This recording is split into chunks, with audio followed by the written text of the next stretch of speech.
মহাভারত সেই আশ্চর্য হীরকখণ্ড, যার থেকে যুগের পর যুগ ধরে বিচ্ছুরিত হয়ে চলেছে নানা রঙের আলো। কবি বুদ্ধদেব বসুর গভীর মনন আর আধুনিক দৃষ্টি যখন মহাভারতে পড়ে, তখন যে আলো আমরা পাই তা আরো বিচিত্রভাবে সমৃদ্ধ। বুদ্ধদেব বসুর কাব্যনাটক প্রথম পাঠ্য কুরুক্ষেত্র যুদ্ধের পূর্ব অপরাহ্নের এক আশ্চর্য পুনর্নির্মাণ। মহাবীর কর্ণকে পাণ্ডব পক্ষে যোগ দেওয়ার অনুরোধ নিয়ে একে একে এসেছেন কুন্তী, দ্রৌপদী এবং কৃষ্ণ। আজকের সন্ধ্যায় কথা ও কবিতার নিবেদনে কর্ণ ও কৃষ্ণের কথোপকথনের অংশটি। রচনা বুদ্ধদেব বসু, অভিনয়ে পার্থ প্রতিম পান ও অনুময় চক্রবর্তী, আবহ অমিতাভ দত্ত, প্রয়োগ পার্থ প্রতিম পান।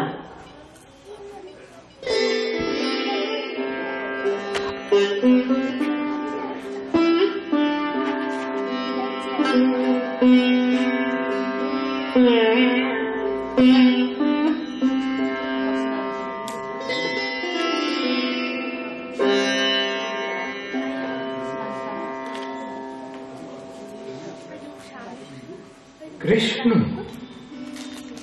বহুকাল পরে এসো।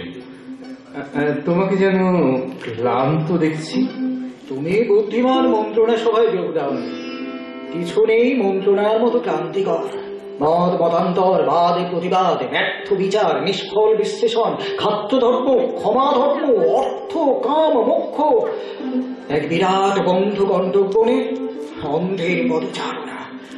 আমি ক্লান্ত হয়েছি কথা শুনে শুনে, কথা বলে বলে, কিন্তু তবু আরো কিছু কথা বলতে চাই, যদি আমাকে কয়েক মুহূর্ত সময় দাও।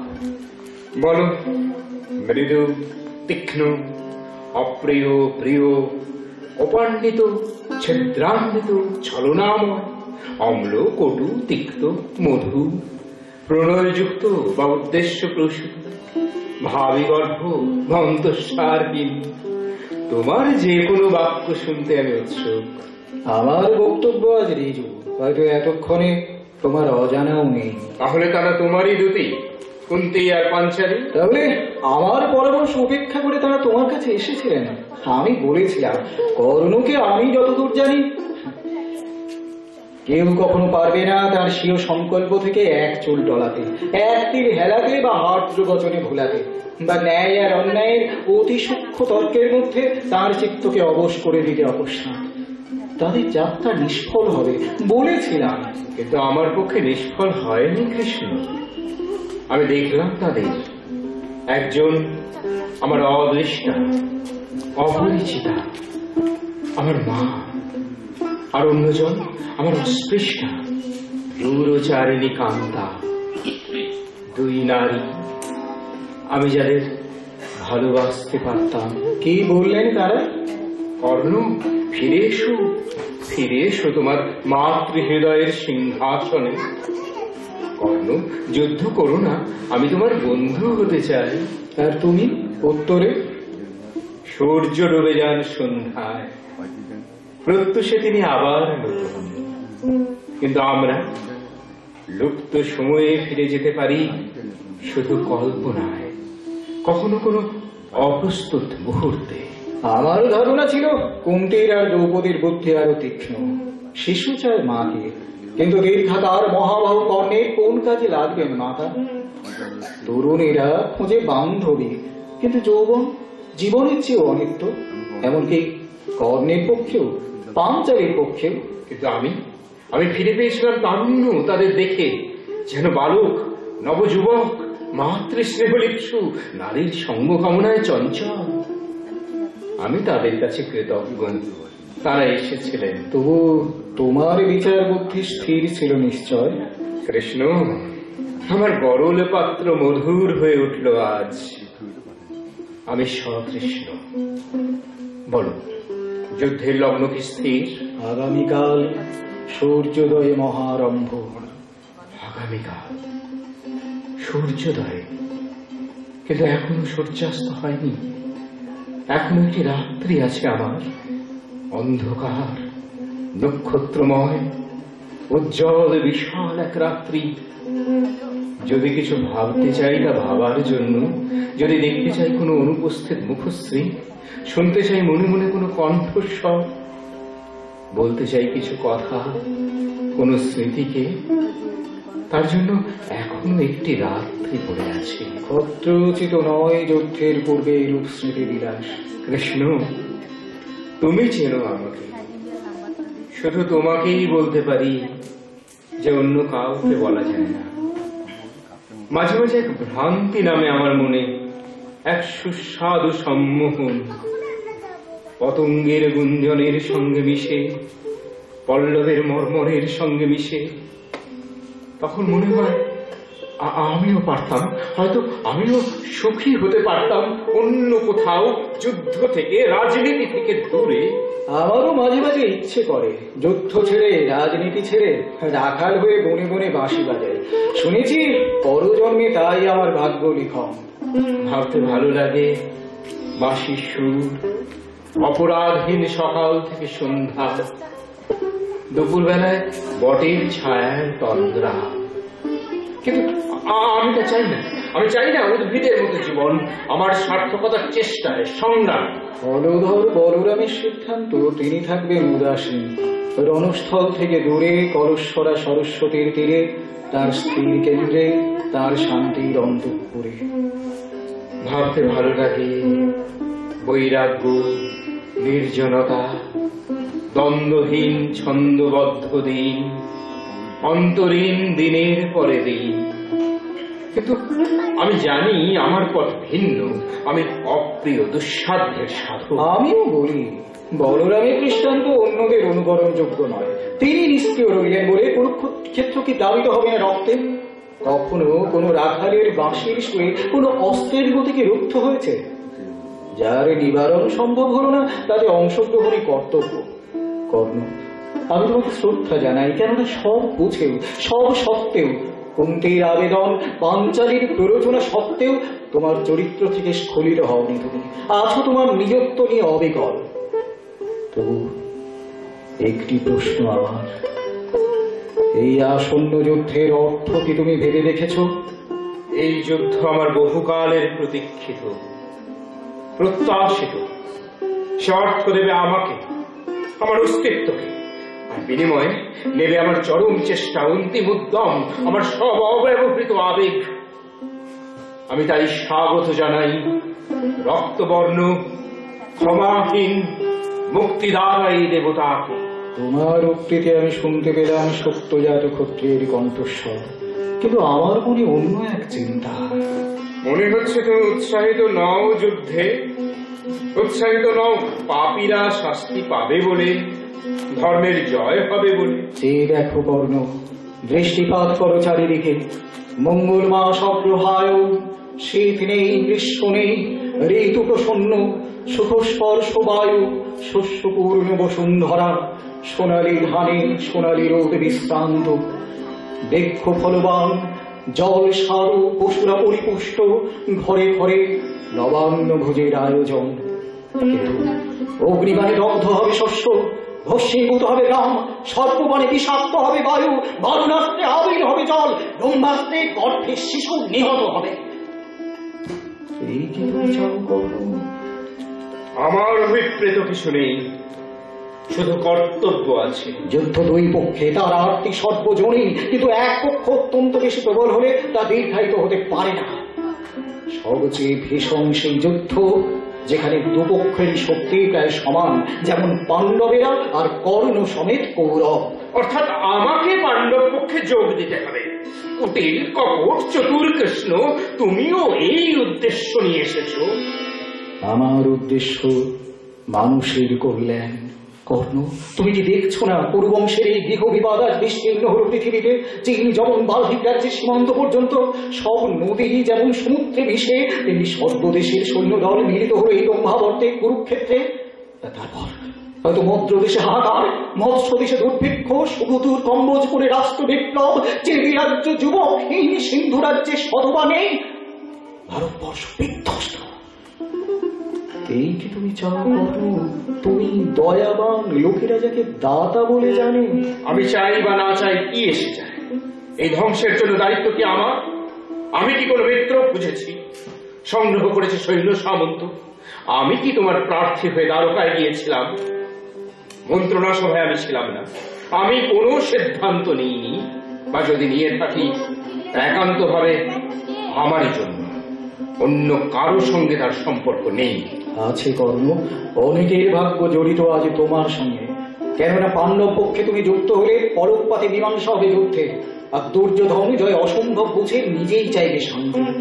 তাই করো কর্ণ, তাই করো, ক্ষণস্থায়ী করো যুদ্ধকে, ত্বরান্বিত করো শান্তি। পারি না কৃষ্ণ, পারি না, জয়ী পক্ষে যোগ দিতে আমি পারি না। তুমি তো জানো পরাজয় আমার চিরকালের সঙ্গী, আর পরাজয়ের স্বাদ তীব্র। পাণ্ডবেরা বনবাসেও জয়ী, কুন্তী তাদের মাতা, পাণ্ডবেরা নিঃস্ব হয়েও জয়ী, পাঞ্চালী তাদের সাম্রাজ্য। কিন্তু জয়ীরা তাদের প্রাক্তন জয় ভুলে যান বা লজ্জিত হন তার তুচ্ছতা ভেবে কালক্রমে। পরাজয় কেউ ভুলে না। তিক্ত সেই উন্মাদনা, বিস্মৃতিহীন চিত্তদাহ, তৃপ্তি নেই, এখনো আমার তৃপ্তি নেই কৃষ্ণ। কর্ণ, আমি জানি তুমি নির্লোভ, তুমি ত্যাগী। পৃথিবীর প্রভুত্ব তুমি ফিরিয়ে দিলে, উপেক্ষা করলে উজ্জ্বল বংশ পরিচয়। আর তাই বলি, কুন্তী তোমার জননী বলে নয়, কোনো জ্ঞাতিত্ব বোধের অন্ধ নির্দেশে নয়, কিন্তু মানুষের মঙ্গলের জন্য, নিখিলের দুঃখ লাঘবের জন্য তুমি কি আজ নম্য হতে পারো না? পারো না তোমার শরত্ব শাখায় ফিরে যেতে? ভুলতে পারো না তোমার আত্মাভিমান? আত্মাভিমান ছাড়া আর কি আছে আমার? অসংখ্যের দুঃখ বা সুখ তাও বিবেচ্য নয়? আমি প্রার্থনা করি সুখ, আয়ু, শান্তি অসংখ্যের জন্য, কিন্তু ইচ্ছুক নও তার সম্পাদনায়। আমার যুদ্ধ আমার নিজস্ব, আমার ব্যক্তিগত। কার সঙ্গে, কিসের জন্য, কোন আকর্ষণ? আমি চাই অর্জুনের সঙ্গে দ্বন্দ্বযুদ্ধ, আর কিছু নয়। এখনো চাও অর্জুনকে ভাই বলে জেনে? সব হত্যাই ভ্রাতৃ হত্যা। কিন্তু যেখানে হত হন্ত একই গর্ভের সন্তান, সেখানে রক্তে জাগে না বিদ্রোহ?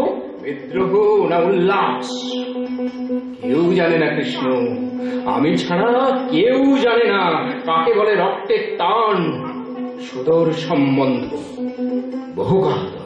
বহুকাল ধরে অন্ধভাবে অজ্ঞান ভাবে আমি চেয়েছি স্পর্শ করতে, আলিঙ্গনে জড়াতে, কুন্তীর স্তনে পুষ্ট, পাঞ্চালীর চুম্বনে উৎফুল্ল অর্জুনকে। আমি দেখছি তোমার হৃদয় বিখণ্ডিত। এক অংশ চায় ভালোবাসতে, অন্য অংশ শত্রুতায় বদ্ধমূল। শত্রুতা? কে বলে শত্রুতা? প্রেম কৃষ্ণ, তীব্রতম প্রেম, ঘনিষ্ঠতম ভ্রাতৃত্ব, নিবিড়তম মিলন, ছিন্ন ত্বক, দীর্ণ মাংস, শোণিত স্রাব, শীত, কম্পন, মূর্ছা, যন্ত্রণা, আনন্দ, হত্যার তুরী আনন্দে মিলন। আমার বন্দি বাসনা মুক্ত, আমার রুদ্ধ আবেগ তৃপ্ত, আমার নিভৃত স্বপ্ন সফল। তারপর সমাপ্তি, শান্তি, নির্বাপন। হয় অর্জুনের নয় কর্ণের। অর্জুনের নয় কর্ণের। কে জানে অর্জুন আর কর্ণ যখন প্রতিদ্বন্দ্বী, কে বলতে পারে ফলাফল? তুমি কি অর্জুনের সারথিকে বিস্মৃত হলে? তুমি কি বিস্মৃত হলে তোমার প্রতিজ্ঞা কখনো অস্ত্র হাতে নেবে না? আমি যোদ্ধা নই কর্ণ, আমি ঘটক মাত্র, কখনো মেলাই কখনো ছাড়াই, কিন্তু নিজে থাকি সর্বদা বাইরে। দুই পার্থের দ্বন্দ্বযুদ্ধেও আমার ভূমিকা হবে দর্শকের। কিন্তু যেহেতু তোমরা দুজনে বলে বীর্যে সমকক্ষ, সমান দক্ষ অস্ত্র চালনায়, যেহেতু তোমাদের মধ্যে সম্ভব নয় একের হাতে অন্যের পরাভব, আমাকে তার বিনা স্পর্শে অতি মৃদু হাতে খসিয়ে দিতে হবে গ্রন্থি, এগিয়ে আনতে হবে সমাপন। আমি করবো কি জানো? মায়া বলে ডুবিয়ে দেব তোমার রথের চাকা মাটিতে, ভুলিয়ে দেব তোমাকে সেই দিব্যাস্ত্রের নাম যা পরশুরাম তোমাকে দিয়েছিলেন। আর তারপর তুমি যখন রথের চাকা টেনে তোলার চেষ্টায় ঘটমাত্র উদ্বিগ্ন ধরুন পানি, আমি তখন বলবো, অর্জুন দ্বিধা করো না, এই তোমার সুযোগ, সংহার করো শত্রুকে। ক্ষিপ্ত হবে অর্জুনের উত্তর, বজ্রতুল্য অঞ্জলির বাণের আঘাতে তোমার ছিন্ন শির মিলিয়ে যাবে রশ্মির মতো ঊর্ধ্বাকাশে সূর্যমণ্ডলে। তুমি এই করবে? আমার চোখে পলক পড়বে না। তুমি লজ্জা পাবে না? মিথ্যাচার, প্রতারণা। আমি তোমাকে সব উদ্বেগ জানিয়ে দিলাম, এর নাম মিথ্যাচার? অর্জুন লজ্জা পাবেন না অন্যায় যুদ্ধে জয়ী হতে? সব যুদ্ধই অন্যায়, সব হত্যাই গাত্রী হত্যা, কিন্তু তুমি আর অর্জুন সমতুল্য অতুলনীয় দুই বীর। অসম্ভব নয় তোমাদের যুদ্ধে অন্য এক ভীষণতর সমাপ্তি, অকথ্য প্রায় অকল্পনীয়। দুই ভ্রাতার, দুই পার্থে, একই গর্ভে সংজাত দুই পুরুষের পরস্পরের হাতে সংঘার, একই মাত্রে শুনিতে নিমজ্জন, যুগপৎ মৃত্যু, দ্বিগুণিত হত্যা। সেই আতঙ্কময় পরিণাম খণ্ডনের জন্য অনিচ্ছা কাটিয়ে প্রতিজ্ঞা সত্ত্বেও আমাকে সংকটকালে হতেই হবে সক্রিয়। সত্য ভঙ্গ করে সক্রিয়, ধর্মের বিরুদ্ধে, কর্ণের বিরুদ্ধে, শুধু এই জন্য আশ্রিত অর্জুন যাতে বিনষ্ট না হন। আর এই কৃষ্ণকে কেউ কেউ বলে থাকে মহাত্মা।